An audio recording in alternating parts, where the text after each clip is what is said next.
70살 김순덕 할머니는 그날 밤 평생 잊을 수 없는 꿈을 꾸었습니다.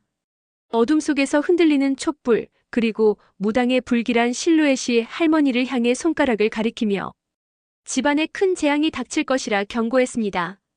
깜짝 놀라 잠에서 깨어난 순덕 할머니에게 이 꿈은 단순한 악몽이 아니었습니다. 평생 전통과 조상을 모시며 살아온 그녀에게는 가슴 깊숙이 파고드는 예감이었죠. 경상도 시골에서 태어나 50년을 전통적인 가치관으로 살아온 순덕 할머니. 결혼 후 시부모를 20년간 모셨고 남편이 세상을 떠난 후에는 혼자서 두 아들을 키우며 살림을 꾸려왔습니다. 특히 제사와 조상 봉양에 대해서는 누구보다 엄격했던 그녀에게 조상에 관련된 꿈은 그냥 넘길 수 없는 중요한 메시지였습니다. 새벽 4시 잠 못 이루고 뒤척이는 할머니는 조상님들이 무슨 말씀을 하시려는 것인지 고민에 빠졌습니다. 하지만 할머니는 아직 몰랐습니다. 이미 집안에는 조용한 전쟁이 시작되고 있다는 것을. 부엌에서는 큰며느리 정미가 오늘도 변함없이 새벽 5시에 일어나 시어머니의 아침밥을 준비하고 있었습니다. 벌써 3년째 하루도 빠짐없이 말이죠. 34살 정미는 대학에서 호텔 경영을 전공했고 결혼 전에는 호텔 컨시어지로 일했습니다. 늘 꿈꿔왔던 것은 작은 펜션을 운영하는 것이었는데 시어머니가 당뇨와 고혈압으로 쓰러지면서 모든 계획이 무산되었습니다. 하루 3번 약 챙기기, 병원 모시고 다니기, 식단 관리. 정미의 하루는 온통 시어머니 돌봄으로 채워졌습니다. 밤에 시어머니가 화장실을 가실 때마다 함께 일어나 부축해드려야 했고 치매 초기 증상으로 새벽에 나가시려고 하면 말리느라 잠을 제대로 잘 수가 없었습니다. 그녀의 거칠어진 손과 깊어진 주름은 몸이 점점 한계에 다다르고 있음을 말해주고 있었습니다. 경제적 부담은 더욱 심각했습니다. 남편의 중소기업 회사원 월급 250만 원으로는 시어머니의 병원비와 생활비를 감당하기 힘들었습니다. 매월 병원비만 80만 원, 약값 20만 원, 여기에 특별식 재료비까지. 자신들의 적금은 이미 바닥이 났고 대출까지 받아야 하는 상황이 되었습니다. 정미가 포기해야 했던 것들은 한두 가지가 아니었습니다. 펜션 사업은 물론이고 친구들과의 정기 모임도 끊어졌죠. 취미였던 요가 클래스도 가끔 남편과 함께 보던 영화도 모두 사치가 되어버렸습니다. 오직 봉양에만 매달리는 나날들. 정미는 때로 거울을 보며 자신의 인생이 어디로 간 것인지 의문을 품곤 했습니다. 반면 작은 며느리 영희는 전혀 다른 상황이었습니다. 29살의 영희는 외국계 화장품 회사의 마케팅 매니저로 일하며 토익 900점에 중국어까지 가능한 능력 있는 커리어우먼이었습니다. 회사에서의 평가도 좋아서 내년에는 팀장 승진이 거의 확실한 상황이었죠. 영희 나름대로도 고민이 많았습니다. 시댁 봉양을 도와야 한다는 생각은 있지만 지금 회사를 그만두거나 업무를 줄이면 지금까지 쌓아온 커리어가 한순간에 무너질 수 있었습니다. 특히 여성이 많은 화장품 업계에서 30대는 가장 중요한 시기였죠. 매월 30만 원씩 생활비를 드리고 명절 때마다 비싼 선물을 사오는 것으로 마음을 대신하려 했죠. 하지만 그것으로는 정미의 부담을 덜어줄 수 없다는 것을 영희 자신도 마음 깊이 알고 있었습니다. 봉양의 무게는 고스란히 정미에게만 떠넘겨지고 있었고 순덕 할머니는 이 모든 것을 지켜보며 가족 사이에 보이지 않는 금이 가고 있다는 것을 느끼고 있었습니다. 무당의 경고가 서서히 현실이 되어가고 있다는 것을 할머니는 예민하게 감지하고 있었습니다. 며칠이 지나고 추석이 다가왔습니다. 온 가족이 모이는 날이지만 이번엔 뭔가 달랐습니다. 명절 준비로 분주한 집안에는 차가운 기운이 흐르고 있었거든요. 명절 준비는 당연히 정미의 몫이었습니다. 제사상에 올릴 음식 20여 가지, 온 가족이 먹을 식사 준비, 집안 대청소까지. 일주일 전부터 장보기에 음식 만들기에 정신이 없었습니다. 새벽 4시부터 일어나서 준비를 시작했지만 평소보다 이 시간 일찍 일어나서도 시간이 부족했죠.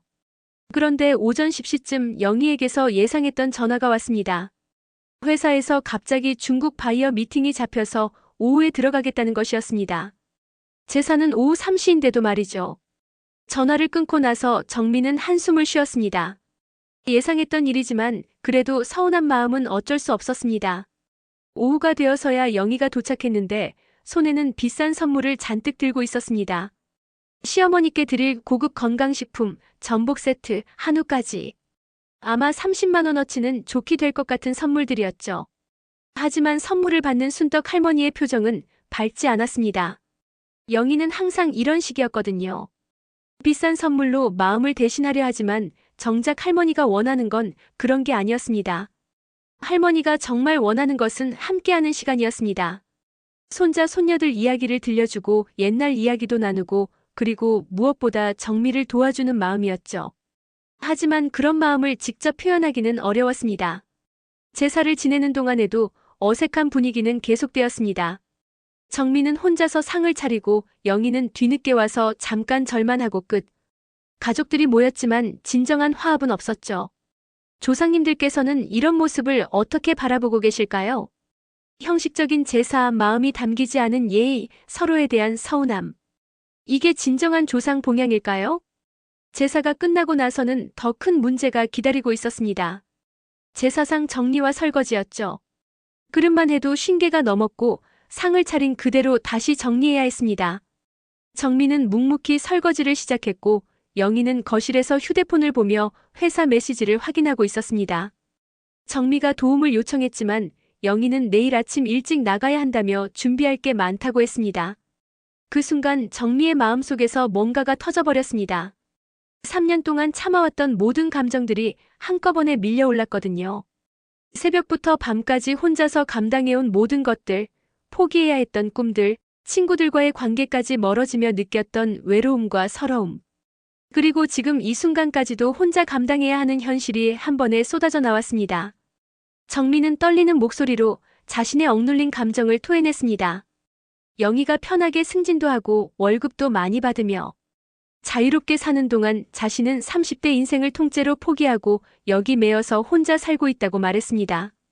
3년째 하루도 못 쉬고 있으며 친구들이랑 영화 한 번 본 게 언제인지 기억도 안 난다고 울부짖었죠. 영희도 감정이 격해졌습니다. 자신도 할 일이 있고 지금 팀장 승진을 앞두고 있는데 이때 실수하면 몇 년치 노력이 물거품이라고 반박했습니다. 그리고 자신도 결혼 준비를 해야 한다며 자신만의 사정을 호소했죠. 하지만 정미는 멈추지 않았습니다. 자신도 남편과 계획했던 펜션 사업도 여행도 모든 걸 다 포기하고 여기 있다고 말하며 영희가 매월 30만 원씩 드리는 것으로 모든 것이 해결된다고 생각하느냐고 따졌습니다. 어머니가 원하시는 게 돈이냐 정성이냐고 물으며 시어머니가 치매 초기로 밤마다 시아버지를 찾으시고 길 잃어버리실까봐 무서워서 잠도 제대로 못 잔다고 토로했습니다. 조용했던 집안은 순식간에 전쟁터가 되어버렸고 다른 가족들은 당황한 채 어쩔 줄 몰라 했습니다. 순덕 할머니는 가슴이 미어지는 듯한 표정으로 그만하라고 말씀하셨지만 두 며느리의 대화는 멈추지 않았습니다. 결국 영희는 눈물을 글썽이며 자신도 최선을 다하고 있으며 자신도 힘들다고 말한 후 방으로 들어가 버렸습니다. 정미는 주방에서 혼자 울며 자신만 왜 이렇게 살아야 하는지, 자신도 사람인데 왜 이런 삶을 살아야 하는지 절규했습니다. 이 모든 상황을 지켜보는 순덕 할머니의 가슴은 찢어질 듯 아팠습니다. 자식들이 며느리들이 자신 때문에 이렇게 싸우는 모습을 보니 견딜 수가 없었습니다. 할머니는 자신이 짐이 되었다고 자책하며 무당의 경고가 이런 뜻이었구나 깨달았습니다. 가족의 불화, 서로에 대한 원망과 미움. 이것이야말로 집안에 닥친 가장 큰 재앙이었던 거죠. 며칠이 지났지만 집안 분위기는 더욱 차가워졌습니다. 정미와 영희는 서로 말을 하지 않았고 순덕 할머니는 그 사이에서 마음고생이 심했습니다. 정미는 평소보다 더 조용해졌고 영희는 그 후로 한 번도 집에 오지 않았습니다. 그러던 어느 날 정미가 시어머니를 모시고 병원에 갔다가 충격적인 이야기를 들었습니다. 의사는 할머니 상태가 생각보다 많이 악화되어 치매가 중기로 진행되고 있으며 당뇨 수치도 조절이 안 되고 있다고 말했습니다. 전문 요양병원을 알아보라는 권유를 받았지만 순덕 할머니는 절대 집을 떠날 수 없다고 완강히 거부했습니다. 할머니에게 집은 단순한 거주지가 아니었습니다. 50년을 살아온 추억의 공간이고 돌아가신 남편과의 기억이 깃든 곳이며 무엇보다 조상들의 영혼이 머물고 있다고 믿는 신성한 공간이었거든요. 하지만 현실은 점점 어려워지고 있었습니다. 치매 증상은 날로 심해졌고 밤에 집을 나가려고 하거나 가스레인지를 켜놓고 잊어버리는 일도 생겼습니다. 정미는 밤잠을 설치며 시어머니를 지켜봐야 했고 낮에는 집안일과 간병으로 녹초가 되었습니다.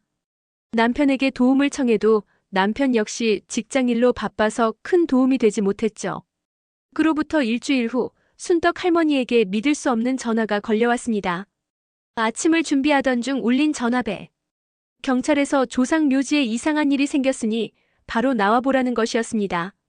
순덕 할머니는 온몸이 떨렸습니다. 조상 묘지에 무슨 일이 생겼다니. 혹시 꿈에서 본 무당의 경고와 관련이 있는 건 아닐까요? 급하게 연락을 받고 온 가족들이 묘지로 향했습니다. 정미와 남편 그리고 회사에 급히 연락하고 나온 영희까지. 모두 긴장한 채로 말이죠. 현장에 도착한 가족들이 본 것은 파헤쳐진 조상의 봉분이었습니다. 경찰 테이프로 둘러싸인 현장, 누군가가 몰래 무덤을 훼손한 것이었죠. 순덕 할머니는 그 자리에서 주저앉을 뻔했습니다. 평생 정성으로 모셔온 조상의 무덤이 이렇게 훼손된 모습을 보니 하늘이 무너지는 것 같았거든요.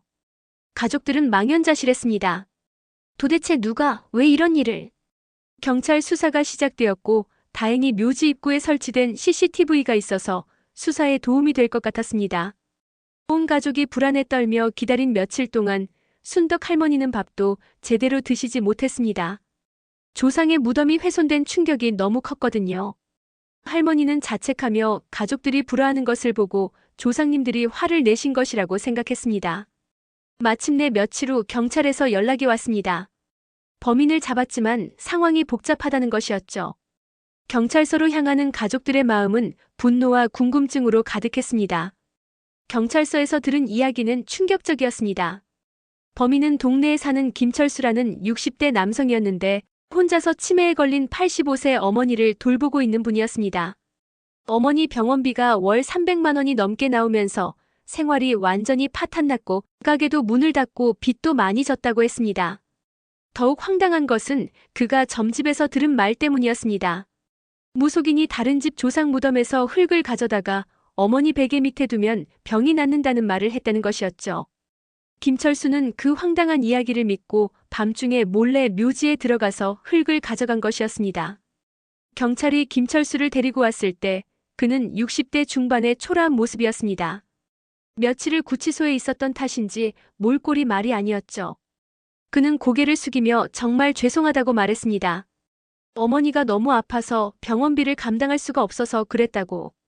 수선집 문을 닫고 빚도 3천만 원이 넘고 정말 다른 방법이 없어서 무당의 말을 믿었다고 털어놓았습니다. 김철수의 사연을 들어보니 정말 안타까웠습니다. 혼자서 치매 걸린 어머니를 돌보면서 병원비 때문에 절망에 빠진 상황. 그래서 미신이라도 믿고 싶었던 거죠. 85세 어머니는 치매 3단계로 이제 김철수도 알아보지 못하는 상태였지만 그래도 자신의 어머니 포기할 수는 없었던 것입니다. 요양병원비가 월 400만 원, 집에서 간병인을 쓰면 300만 원, 혼자 돌보려 해도 병원비만 150만 원이나 되었습니다. 가게 임대료도 못 내서 쫓겨났고 집도 곧 경매에 넘어갈 예정이었죠. 그는 평생 독신으로 살며 어머니를 모셔왔는데 결혼할 기회도 있었지만 병든 어머니를 두고 갈 수는 없었다고 했습니다. 정작 어머니는 치매로 아들조차 알아보지 못하는 상황에서 그 절망감이 얼마나 클까요? 김철수가 눈물을 글썽이며 무당이 그러면 어머니가 나을 수 있다고 해서 정말 그랬다고 말할 때 순덕 할머니는 더 이상 들을 수가 없었습니다. 그 순간 순덕 할머니는 깨달았습니다. 이것이 진짜 재앙의 모습이라는 것을. 가족끼리 서로 원망하며 사는 것보다 더 큰 불행은 없다는 것을 말입니다. 무당의 경고는 이런 상황을 말하는 것이었을까요? 가족이 뿔뿔이 흩어지고 서로를 이해하지 못하며 사랑하는 사람을 위해 절망에 빠지는. 집으로 돌아오는 길 아무도 말이 없었습니다. 각자 마음속으로 많은 생각을 하고 있었거든요. 철수 아저씨의 눈물, 그의 절망적인 상황, 그리고 어머니를 위한 간절한 마음. 그 모든 것들이 가족들의 마음에 깊은 울림을 주었습니다. 자동차 안에서도 침묵이 흘렀습니다. 정민은 창밖을 보며 저분은 혼자서 그 모든 걸 감당하고 계셨다는 생각을 했고 영희도 자신이 얼마나 이기적이었을까 반성했습니다. 집에 도착해서도 분위기는 무거웠습니다. 거실에 앉은 가족들 사이에 무거운 침묵이 흘렀을 때 순덕 할머니가 천천히 입을 여셨습니다. 처음으로 그날 밤의 꿈 이야기를 털어놓기 시작한 것이죠. 그동안 혼자만 간직하고 있던 불안감과 두려움을 모두 꺼내놓았습니다. 할머니는 그때는 무슨 뜻인지 몰랐지만 이제야 알겠다고 말했습니다. 재앙은 이미 집에 와 있었다는 것을, 서로 미워하고 원망하며 가족이 뿔뿔이 흩어져 가고 있었다는 것을, 그게 바로 재앙이었다고 깨달았던 것입니다. 할머니는 떨리는 목소리로 정미와 영희가 싸우는 걸 보면서 자신의 마음이 찢어지는 줄 알았다고 말했습니다. 정미를 너무 혼자 두었다며 자신이 몰랐다고 사과했죠. 정미는 울먹이며 정말 힘들었다고, 혼자서 감당하기에는 너무 버거웠다고 토로했습니다. 매일 새벽부터 밤까지 자신의 인생이 어디로 간 건지 모르겠다고 말하며 눈물을 흘렸습니다. 할머니도 눈물을 흘리며 며느리의 희생을 당연하게 생각했던 자신이 미안하다고 말했습니다. 정미도 꿈이 있고 하고 싶은 일이 있을 텐데 너무 무심했다고 자책했죠. 그때 영희가 조심스럽게 다가왔습니다. 김철수 아저씨의 모습에서 자신의 이기심을 돌아보게 된 것이죠. 영희는 정말 죄송하다며 자신은 제 일만 생각했다고 고백했습니다. 도와드려야 한다는 생각은 있었지만 회사 일을 핑계로 너무 이기적이었다고 인정했죠. 영희의 목소리도 떨리고 있었습니다. 정미가 얼마나 힘드셨을지 생각해보지 못했고 자신은 편하게 살면서 가족인데도 도와드리지 못했다고 진심으로 사과했습니다. 정미도 자신이 너무 감정적이었다며 영희도 나름의 사정이 있는 걸 이해한다고 말했습니다. 영희는 앞으로 회사 일을 조금씩 줄이고 주말에라도 와서 도와드리겠다고 약속했지만 정미는 영희도 자신의 생활이 있다며 마음만이라도 함께해달라고 말했습니다. 서로 껴안는 두 며느리. 처음으로 두 사람이 서로의 마음을 이해하게 되었습니다. 정미의 헌신도 영희의 어려움도 모두 각자의 방식으로 가족을 생각하는 마음이었던 거죠. 순덕 할머니는 김철수 씨 이야기를 들으니 자신들이 얼마나 행복한지 알겠다고 말했습니다. 그분은 정말 혼자서 모든 걸 감당하고 계시는데 자신들은 그래도 가족이 있어서 다행이라고 깨달았던 것입니다. 며칠 후 순덕 할머니는 뜻밖의 결정을 내렸습니다. 가족들과 함께 김철수 아저씨를 찾아가자고 한 것이죠. 조상님 무덤을 훼손한 것보다 그분도 어머니를 생각하는 마음은 자신들과 같다는 이유에서였습니다. 김철수가 놀라며 어떻게 왔냐고 물었을 때 순덕 할머니는 자신들이 무덤 주인이라고 소개했습니다. 김철수는 그 자리에 무릎을 꿇으며 정말 큰 잘못을 했다고 사죄했지만 순덕 할머니의 다음 말은 모두를 놀라게 했습니다. 할머니는 처벌을 원하지 않는다고 말했습니다. 김철수도 어머니를 위한 마음이었고 그 마음을 자신이 어떻게 모르겠냐며 이해한다고 했죠. 김철수의 눈에서 눈물이 쏟아졌습니다. 대신 자신들이 도와드리겠다고, 어머니 병원비를 일부라도 도와드리겠다고 약속했습니다. 순덕 할머니의 결정에 가족들도 동참하기로 했습니다. 정미는 자신이 힘들지만 더 어려운 사람을 도와야 한다고 생각했고 영희도 매월 일정 금액을 보태기로 했습니다. 김철수는 자신이 잘못했는데 어떻게 그런 도움을 받을 수 있냐며 당황했지만 순덕 할머니는 모두 같은 처지라며 어머니를 모시는 마음은 다 똑같다고 말했습니다. 그 후 가족들은 김철수를 정기적으로 도와주기 시작했습니다. 금전적인 도움은 물론이고 정미는 가끔 반찬도 만들어서 갖다 드렸고 영희도 주말에 시간을 내서 김철수의 어머니를 돌보는 일을 도왔습니다. 며칠 후 조상의 묘지를 다시 정비하러 가족들이 모였습니다. 김철수도 함께 와서 정성껏 도와줬죠. 묘지에서 정미는 조상님들이 정말 자신들을 지켜보고 계셨다고 말했고 영희는 자신들이 싸우는 모습을 보시며 얼마나 마음 아프셨을까 생각한다고 했습니다. 김철수는 정말 감사하다며 평생 잊지 않겠다고 말했고 순덕 할머니는 서로 도우며 사는 게 당연한 것이라고 답했습니다. 그 후 몇 달이 지났습니다. 집안 분위기는 완전히 달라졌죠. 정미는 더 이상 혼자가 아니었습니다. 영희가 매주 주말마다 와서 함께 어머니를 돌봤고 가끔 평일에도 일찍 와서 도와줬거든요. 영희는 회사에서 업무를 조금 줄이고 가족에게 더 많은 시간을 할애하기로 결정했습니다. 영희도 승진은 했지만 가족의 소중함을 깨달았습니다. 돈으로만 해결하려던 예전과 달리 이제는 진정한 관심과 사랑으로 가족을 돌보고 있었습니다. 남자친구도 영희의 변화된 모습을 보며 더욱 사랑하게 되었고 결혼 후에도 시댁 식구들과 잘 지낼 수 있을 것 같다고 말했습니다. 순덕 할머니는 가장 행복해하셨습니다. 가족들이 화목하게 지내는 모습을 보니 치매 증상도 조금씩 나아지는 것 같았습니다. 여전히 병원 치료는 받고 있지만 마음의 평안을 찾으니 몸도 따라서 좋아지는 것 같았죠. 김철수 아저씨와도 계속 좋은 관계를 유지하고 있었습니다. 이제는 서로 어려운 일이 있으면 도와가며 살고 있었고 김철수의 어머니도 조금씩 상태가 호전되고 있었습니다. 돈으로만 해결되지 않는 것들이 있다는 것을, 진정한 관심과 사랑이 얼마나 큰 힘이 되는지 모두가 깨달았습니다. 어느 날 저녁 온 가족이 모여 저녁을 먹으며 이야기를 나누고 있을 때 순덕 할머니가 말씀하셨습니다. 무당의 경고는 정말 조상님들의 메시지였다고. 하지만 그것은 재앙이 아니라 축복이었다고. 가족들이 서로 사랑하고 이해하며 살아가는 법을 가르쳐 주신 것이라고 말입니다. 그날 밤 순덕 할머니는 다시 꿈을 꾸었습니다. 이번에는 무당이 아니라 돌아가신 남편이 나타났습니다.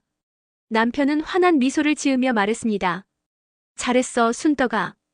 이제 우리 가족이 진짜 가족이 되었구나. 할머니는 눈물을 흘리며 꿈에서 깨어났지만 이번에는 기쁨의 눈물이었습니다. 조상의 경고는 이런 것이었습니다. 형식적인 효도가 아니라 진정한 사랑으로, 돈이 아니라 마음으로, 혼자가 아니라 함께. 그렇게 살아가는 것이 진정한 조상 봉양이라는 것을 깨닫게 해주신 것이었죠. 가족들은 이제 알았습니다. 진정한 재앙은 가난이나 병이 아니라 마음이 멀어지는 것이라는 것을. 그리고 진정한 축복은 재물이나 성공이 아니라 서로 사랑하고 이해하며 함께하는 것이라는 것을. 무당의 경고에서 시작된 이 이야기는 이렇게 가족의 화합과 진정한 사랑의 깨달음으로 끝이 났습니다. 조상님들의 진정한 뜻을 이해하게 된 가족들은 이제 더욱 단단하게 결속되어 어떤 어려움이 와도 함께 이겨낼 수 있을 것입니다.